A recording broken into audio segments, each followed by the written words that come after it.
الله وحده لا شريك له وأشهد أن محمدا عبده ورسوله الذي أرسل رسوله بالحق بشيرا ونذيرا وداعيا إلى الله بإذنه وسراجا منيرا فقد قال الله تعالى في كلامه المجيد والفرقان الحميد জবান খুলে সকলে পড়েন আউযু বিল্লাহি মিনাশ শাইতানির রাজিম বিসমিল্লাহির রহমানির রহিম ইযা আসাবাতুহুম মুসিবাতুন ক্বালু সকলে বলেন ইন্না লিল্লাহি ওয়া ইন্না ইলাইহি রাজিউন ইন্নাল্লাহা ওয়া মালাইকাতাহু ইসাল্লুনা আলান নবী ইয়া আইয়ুহাল্লাযীনা আমানু সাল্লু আলাইহি ওয়া সাল্লিমু তাসলিমা আল্লাহুম্মা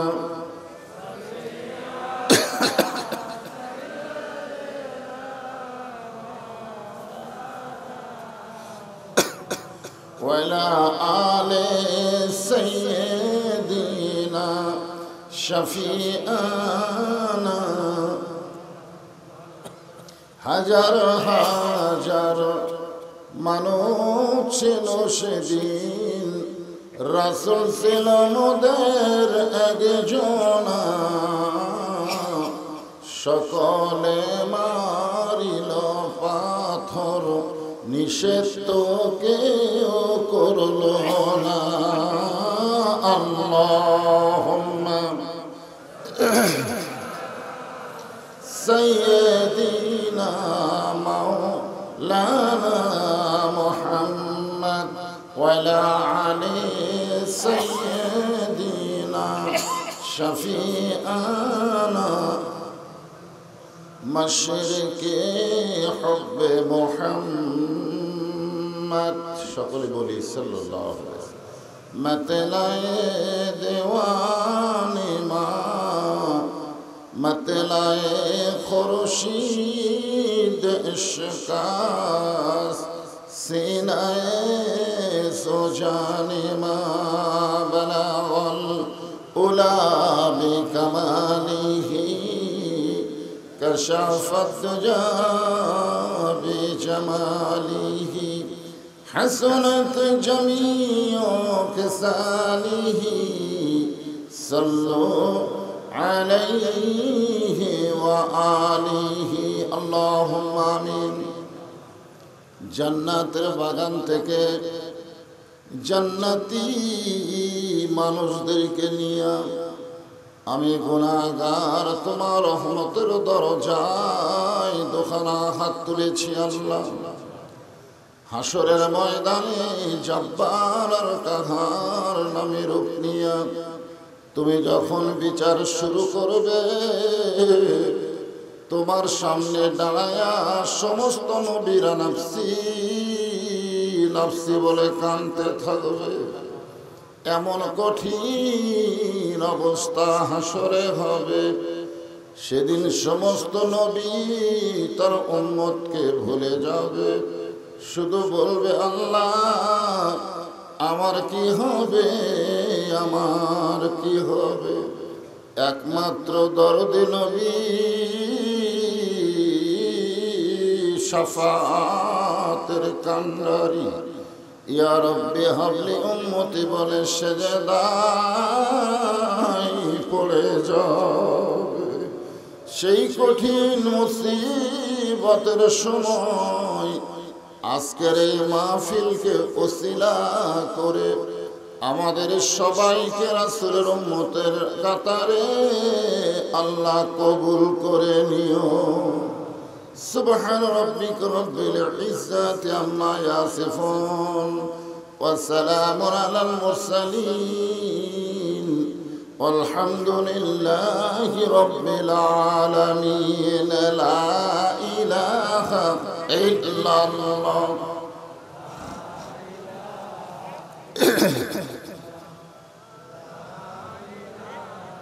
ফ্যানের বাতাস একটু লাগতেছে না, ফ্যানের বাতাসে ঘুম পড়েছে। লা ইলাহা ইল্লাল্লাহ, লা ইলাহা, লা ইলাহা। চাঁদ সূরজ আর গ্রহ তারা আল্লাহ নামের পাগল পারা। চাঁদ সূরজ আর গ্রহ তারা আল্লাহ নামের পাগল পারা। আমার আল্লাহ নামের এতই দয়া, আল্লাহ নামের এতই মায়া, লুকিয়ে রাখছেন হে আল্লাহ জোরে লা ইলাহা ইল্লাল্লাহ।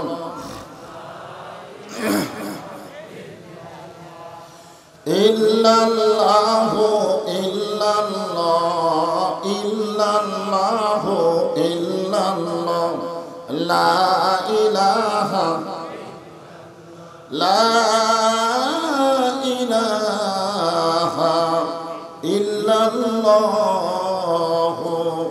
মুহাম্মাদুর রাসূলুল্লাহ।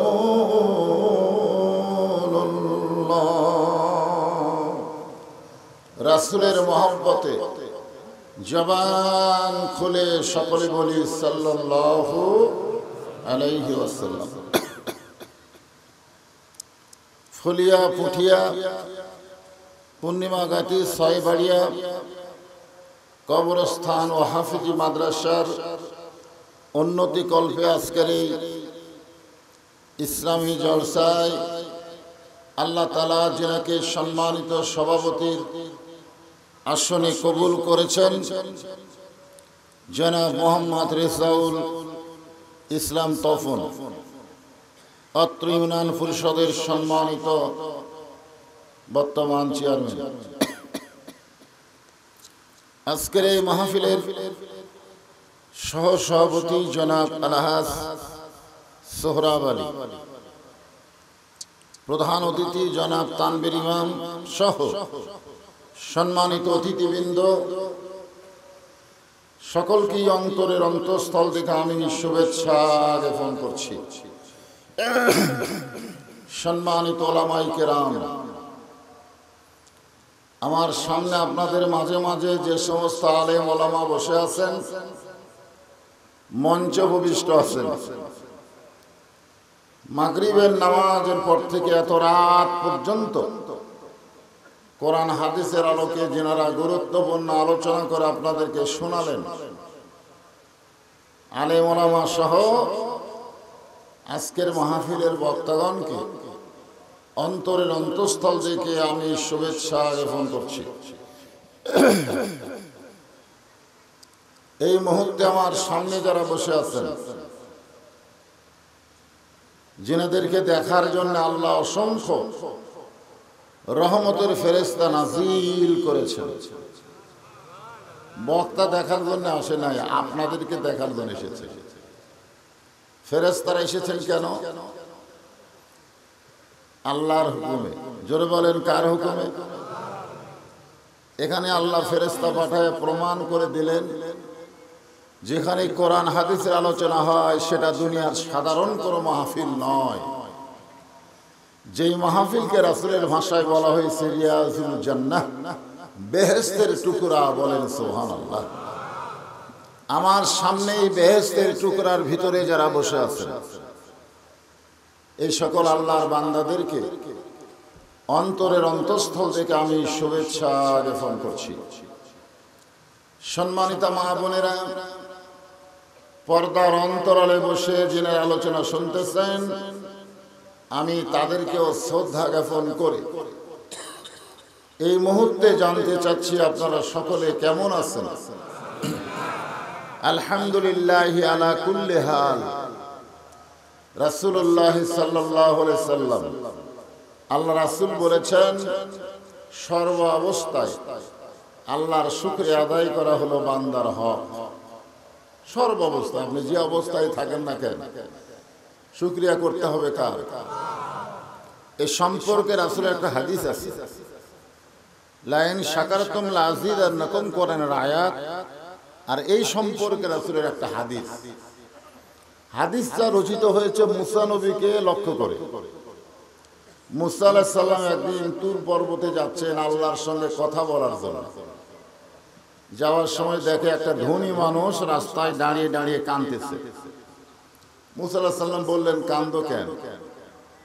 বলে, আল্লাহর নবী, আপনি যখন আল্লাহর সঙ্গে কথা বলবেন তখন আমার কথা একটু আল্লাহকে বলবেন, আল্লাহ যেন আমার সম্পদ কমায় দেয়। কারণ এই বেশি সম্পদের মালিক হয়ে আমি খুব বিপদে আছি। আল্লাহ কোরআনে বলেছেন, ইন্নামা আমওয়ালুকুম ওয়া আওলাদুকুম ফিতনাহ, সম্পদ আর সন্তান হলো তোমাদের বিপদের কারণ। সম্পদ বেশি থাকলে হিসাব করে শতকরা 2.5 টাকা আল্লাহ রাস্তায় গরিবদের দিতে হবে। জোরে কোন ঠিক কিনা?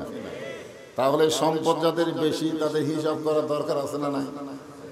হিসাব করে কড়ায় গন্ডায় একেবারে যাকাত দিতে হবে। যারা যাকাত ছাড়া সম্পদ করতেছে, এই সম্পদই তাদের জাহান্নামের একমাত্র কারণ হবে, অন্য কিছু লাগবে না। আর 2 নম্বর হলো সন্তান, হলো বিপদের কারণ। বর্তমানে আমি আজকে রাস্তাঘাটে যে সকল ছেলেদেরকে আমি দেখতেছি যেভাবে ঘুরতেছে, এরা কি নিয়তে ঘুরতেছে আল্লাহ ভালো জানে। এই যে যুবকেরা হাতে হাতে একটা করে মোবাইল পাইয়া এরা যেভাবে ধ্বংসের দ্বার প্রান্তে পৌঁছে গেছে, এদেরকে ভালো করার জন্য স্বয়ং জিবরাইল আলাইহিস সালাম যদি বক্তা হয়ে পূর্ণিমা গাতিতে আসে, এরপরে ওয়াজ শুনে এরা ভালো হবে না। কারণ বর্তমান যুবকদেরকে ভালো করতে গিয়ে কোনো ওয়াজ নাই, এদের ভালো করতে গিয়ে আল্লাহর আইন চাই। জোরে কোন কথা ঠিক কিনা? কারণ আল্লাহ কোরআনে বলেছেন, অনুনাজ্জিলু মিনাল কোরআন মা হুয়া শিফাউ ওয়া রাহমাতুল লিল মুমিনিন। যে সমস্ত বাবাদের সন্তানগুলো এভাবে নষ্ট হয়ে যাচ্ছে, সন্তানকে আল্লাহ শুধু একা ধরবে না, ওদের বাপ মাকেও ধরবে। জোরে কোন কথা ঠিক কিনা? তাহলে সন্তান একটা বিপদের কারণ, সম্পদও একটা বিপদের কারণ। এই জন্য মুসা আলাইহিস সালাম বলছে যে ঠিক আছে, তোমার সম্পদ যেন আল্লাহ কমায় দেয় সে কথা বলবো। কিছু দূর যাওয়ার পরে দেখে একটা মেয়ে মানুষ রাস্তায় দাঁড়িয়ে দাঁড়িয়ে কাঁদতেছে খুব জোরে জোরে। মুসা আলাইহিস সালামকে দেখে বলতেছেন, আল্লাহর নবী, আপনি যখন আল্লাহর কাছে যাবেন আমার কথা আল্লাহকে একটু বলবেন, আল্লাহ আমার এত গরিব করে কেন দুনিয়াতে পাঠালো? আমার সম্পদ নাই, এমনকি বাড়িটাও নাই, আমি রাস্তায় থাকি, রাস্তায় ঘুমাই। আল্লাহকে একটু বলবেন আমাকে যেন আল্লাহ কিছু সম্পদ দেয়। একজন সম্পদ বেশি হয়ে কাঁদতেছে, আর একজন না থাকার কারণে কাঁদতেছে। মুসা আলাইহিস সালাম বললেন, ঠিক আছে, তোমার কথা আল্লাহকে বলবো, আল্লাহ যেন তোমার কিছু সম্পদ দেয়। এরপরে মুসা আলাইহিস সালাম পাহাড়ের নিকটে যখন গেলেন, পর্বতের কাছে, এমন সব একটা পঙ্গু লোককে দেখতে পেলেন, যার হাতও নাই পাও নাই, কাঠের ডুমার মতন গড়ায়া গড়ায়া মুসা নবীর সামনে এসে বলতেছে, আল্লাহর নবী, আপনি আল্লাহর কাছে আমার কথা একটু বলবেন যে দুনিয়াতে আল্লাহ আমারে কেন পাঠালো? আমার দ্বারা কোনো কাজও হচ্ছে না, কিছুই হচ্ছে না। কারণ যার হাত নাই পাও নাই, এই ওয়াক কাম করার জন্য আমার আল্লাহ কেন পাঠাইলো? আমারে দিয়ে আল্লাহ কি কোনো কাজ হবে? মুসা সালাম বললেন, ঠিক আছে, তোমার কথা আল্লাহকে আমি বলবো। আল্লাহ নবী মুসা আলাইহিস সালাম তুর পর্বতের কিনারায় দাঁড়িয়ে আছেন। এমন সময় আল্লাহ বললেন, কুল্লু মান আলাইহা ফানিউ ওয়া ইয়াবকা ওয়াজহু রাব্বিকা যিল জালালি ওয়াল ইকরাম। আল্লাহু আকবার। আল্লাহর বাণী মুসা আলাইহিস সালামের সময় নাজিল হয়েছে, কিন্তু আমার নবীর কোরআনে জায়গা পেয়েছে। বলেন সুবহানাল্লাহ।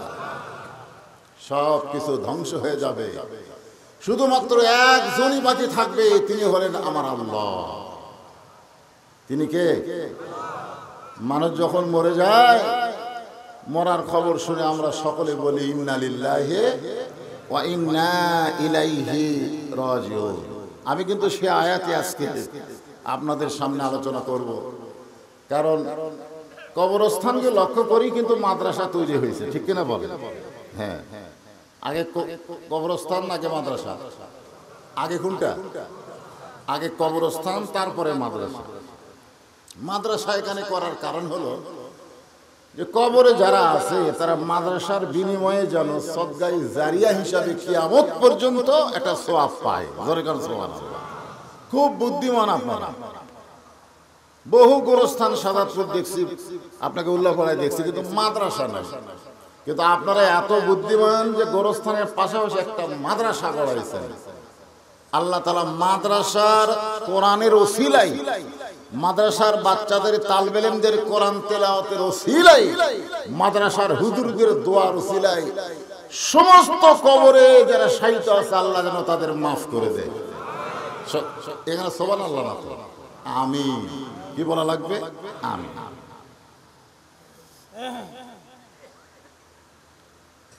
আল্লাহ বললেন, ইজা মানে যখন, আসাবাতুহুম মুসিবাত তোমাদের উপরে বিপদ আপদ মুসিবত আসবে, ক্বালু তখন তোমরা বলবে, ইন্না লিল্লাহি ওয়া ইন্না ইলাইহি রাজিউন।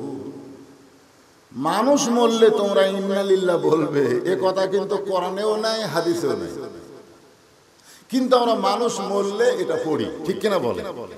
কিন্তু এটা কখন পড়া লাগবে সেটা কিন্তু কোরআনে আছে। কখন পড়া লাগবে? ইজা মানে কি? যখন।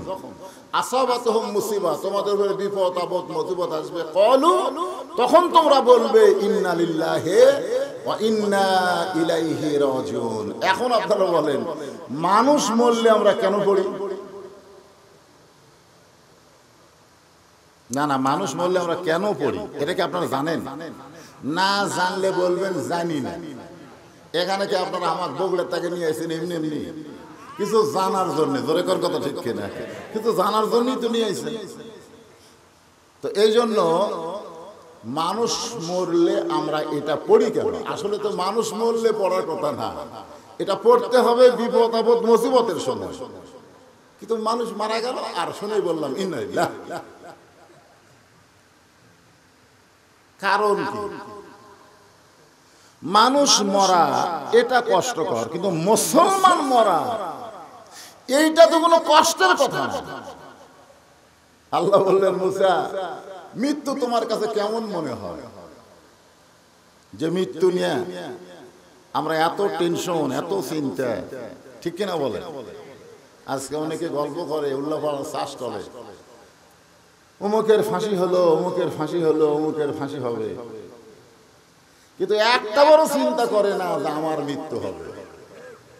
আপনারা বলেন তো, ফাঁসির আসামির তারিখ আছে না নাই? অমুক তারিখে ফাঁসি হবে। তারিখ দিয়ে তাদের ফাঁসি কার্যকর করে, অন্তত ফাঁসির আগে তারা আমার জামায়ের ওয়াজের মতন তওবা তাসির কান্নাকাটি করে তারপরে ফাঁসির দড়ি যখন গলার দেয়।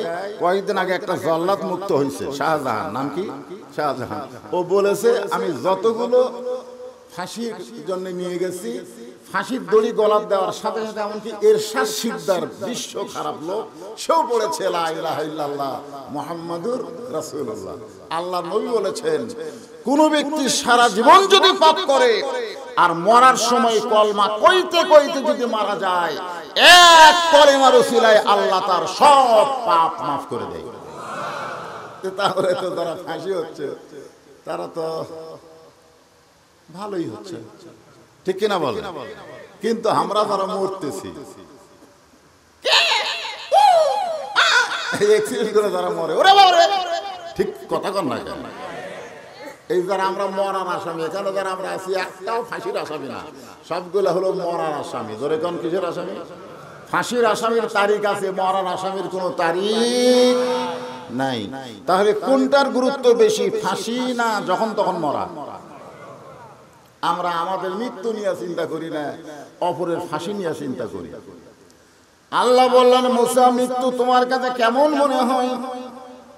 মুসা আলাইহিস সালাম বলতেছে, আল্লাহ দুনিয়াতে আপনি আমাকে যত নিয়ামত দান করেছেন তার মধ্যে উত্তম নিয়ামতের নাম হলো মৃত্যু। সুবহানাল্লাহ। আপনি আমাকে দুনিয়াতে বহু দিয়েছেন, কালিমুল্লাহ ডিগ্রি দিয়েছেন, জাবুর নামক বিশাল একটা কিতাব, তাওরাত নামক বিশাল একটা কিতাব আমাকে দান করেছেন। সুবহানাল্লাহ। কিন্তু এরপরেও আমাকে নবী বানাইছেন, এরপরেও মৃত্যুটাই আমার কাছে সবচাইতে ভালো মনে হয়। সুবহানাল্লাহ কবেন না? আল্লাহ কয়, মুসা তুমি মনে হয় পাগল হয়ে গেছো, মানুষ দুনিয়াতে গেলে মরবার চায় না, আর তোমার কাছে মৃত্যু ভালো লাগে, তোমার মাথা ঠিক আছে? আসলে মুসার কাছে মৃত্যু ভালো লাগার কারণ আল্লাহ জানে কি জানে না? মুসার মাধ্যমে আল্লাহ আমাদেরকে জানাবার চায়। ধরে কোন কথা ঠিক কিনা? এই জন্যই বলতে তো, মুসা মানুষ দুনিয়াতে গেলে মরবারই চায় না। আমরা যারা দুনিয়াতে এসেছি, আপনারা সত্যি করে বলেন তো, আমরা কি মরবার চাই? অনেকে বিরক্ত হয়, আল্লাহ আমার মরণ দেয় না, এই কথা কয় কি কয় না? আসলে এটা অন্তর থেকে কয়, এটা মুখে মুখে। আল্লাহ বলে, মুসা মৃত্যু তোমার কাছে নিয়ামত ভালো মনে হওয়ার কারণ কি? মুসা আলাইহিস সালাম বলতেছেন, কারণ হলো তিনটা। ধরে কোন কারণ কয়টা? এক নম্বর কারণ হলো, না মরলে জান্নাতে যাওয়া যাবে না। আপনি যে জান্নাত বানায় রাখছেন আল্লাহ, ওই জান্নাত আমি মুসা যদি যাবার চাই, তাহলে মরা ছাড়া যাওয়ার কোনো রাস্তা না। আচ্ছা, আপনারা দোয়া করেন না? আল্লাহুম্মা পড়েন, আল্লাহুম্মা ইন্না নাসআলুকাল জান্নাতা ওয়া নাউযু বিকা মিনান নার।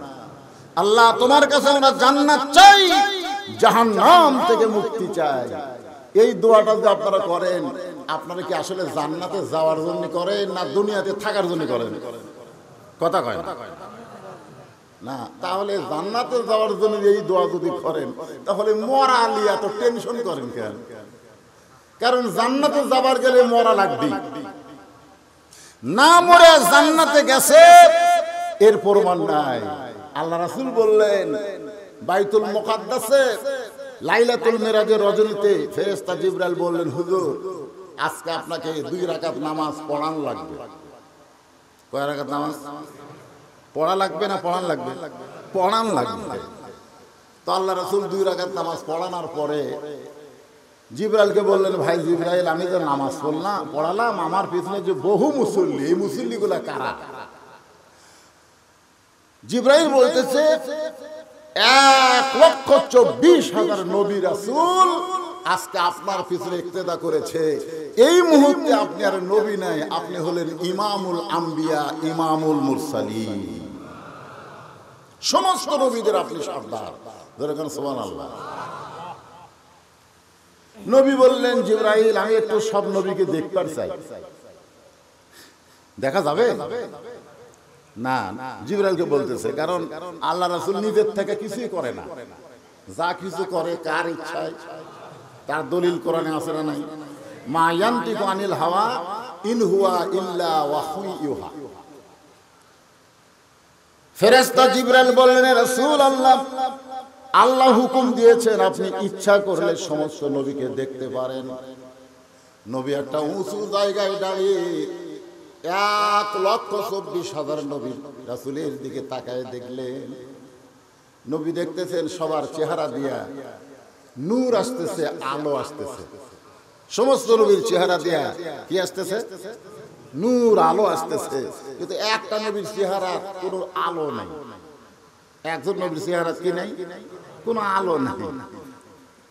নবী বললেন, ভাই জিবরাইল, ওইটা কোন নবী রে, যেই নবীর চেহারা দিয়ে আলো বের হয় না? জিবরাইল বলতেছে, আপনি কাছে ডাকেন, সে তো আপনার কাছে আসার জন্য খুব চেষ্টা করতেছে, আপনি ডাক দেন। আল্লাহ রাসূল তাকে কাছে ডাক দিয়ে বললেন, মা ইসমুকা, আপনার নাম কি? বলে, আমার নাম হলো ঈসা রুহুল আল্লাহ। ধরে করেন সুবহানাল্লাহ। আল্লাহর নবী বললেন, সবার চেহারা দিয়ে আলো আসতেছে, কিন্তু আপনার চেহারার মধ্যে কোনো আলো নাই, কারণ কি? ঈসা বললেন, সবাই জান্নাত থেকে আপনার পেছনে নামাজ পড়ছে, কিন্তু আমার এখনো জান্নাতে যাওয়ার ভাগ্য হয়নি। সমস্ত নবীরা জান্নাত থেকে আপনার পিছনে নামাজ পড়তে এসেছে, কিন্তু আমার এখনো জান্নাতে যাওয়ার ভাগ্য হয়নি। আল্লাহ নবী চমকে গিয়া বললেন, আপনি জান্নাতে যাওয়ার ভাগ্য পাইলেন না কেন? ঈসা বললেন, এখনো মরিনি, তাহলে জান্নাতে কেমনে যাব? এই কথার দ্বারা বোঝা গেল, না মরলে জান্নাতে যাওয়া যাবে না।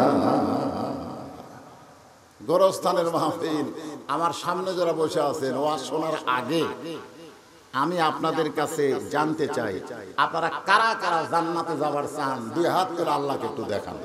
সবাই যারা যাবার চান, আর যারা চান না, হাতটা ব্যথন, অসুবিধা নেই। আরে টান টান করে তুমি নিউ ইয়র্কের মাহফিল না, জান্নাতের টুকরা ফেরেশতারা সাক্ষী হচ্ছে, দুই হাত তুলে দেখান, হাত নামান। তাহলে বোঝা গেল আপনারা সবাই জান্নাতে যাবার চান, ঠিক কিনা বলেন? যাবার চান না? সবাই জান্নাতে যাবার চান। এখন জান্নাতে যাবার গেলে জ্যাতা অবস্থায় যাবেন না মরার পরে যাবেন? তাহলে জান্নাতে যাইতে গেলে মরা লাগবে। আমি যখন বলবো জান্নাতে যাইতে গেলে কি চাই, আপনার সকলেই জবান খুলে বলবেন, মরতে চাই। বলতে পারবেন?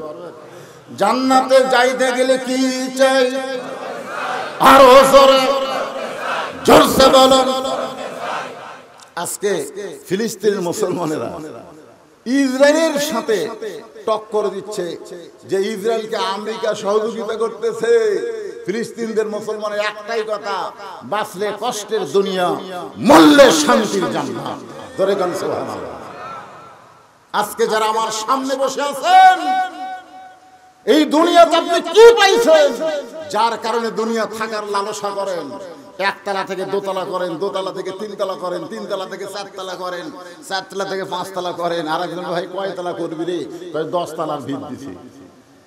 9 তলার পরে বলতেছে, আল্লাহ মনে বড় আশা, আর একটা তালা হলি। ইতিমধ্যে আজরাইল সামনে এসে বলতেছে, চ যাই, চ যাই। তখন বলতেছে, ভাই তুই কে রে, কোথায় যাবার খোঁজ? আমার নাম আজরাইল। তখন কানবে আর বলবে, দুনিয়ার বাসা বানাইতে বানাইতে আমার যে মৃত্যু হবে সেইটা আমার মনেই নাই। সঙ্গে সঙ্গে আজরাইল একটা চড় মারবে, এত জোরে একটা চড় মারবে, সেই চড়ে ওই পেশাব পায়খানা করবে। দেখবেন অনেক মানুষের লাশ ধোয়াবার গেলে সব পেশাব পায়খানা করে মাখিয়া দিছে, তার মানে মরার আগে ওই আজরাইলের চড় খাচ্ছে। যেরকম কি খাচ্ছে? কথা কয় না, এই কথা কর না কেন? ইমাম গাজ্জালি বলেছেন, কে জান্নাতি কে জাহান্নামী, এইটা মরার পরে তার চেহারা দেখলেই তোমরা বুঝতে পারবে। দুনিয়াতে জীবিত থাকার সময় চেহারা এত সুন্দর ছিল, কিন্তু মরার পরে তার চেহারা অসুন্দর হয়ে গেল, বুঝতে হবে সে বেঈমান হয়ে মারা গেছে। দুনিয়াতে চেহারা ছিল অসুন্দর, কিন্তু মরার পরে তার চেহারা দিয়ে আলো বের হচ্ছে, সুন্দর হয়ে মারা গেছে, বুঝবেন সে ঈমানের সাথে দুনিয়া ছেড়েছে। এই জন্যে মুর্দার মুখ দেখা চলবে কি চলবে না? তাই বলে আর পাইকারি হারে ধরে মেয়েদের মুখ দেখবে। তাহলে জান্নাতে যাইতে গেলে যে আমরা মরবার চাই, মরা ছাড়া জান্নাতে যাওয়ার জন্য যদি আমাদের কোনো রাস্তা না থাকে, তাহলে বাতিলের বিরুদ্ধে আপোষ করা খামাখা কয়দিন বাঁচিয়া থাকা লাভ কি? বরং হকের পক্ষে লড়াই করে আমরা ঈমানের সাথে থাকতে চাই। কথা ঠিক আসে? ইন্না লিল্লাহ বোঝেন? ইজা মানে কি যখন আসাবাতহুম মুসিবা, তোমাদের বিপদ আপদ মুসিবত আসবে, এই মুহূর্তে আপনারা আলহামদুলিল্লাহ, এই মুহূর্তে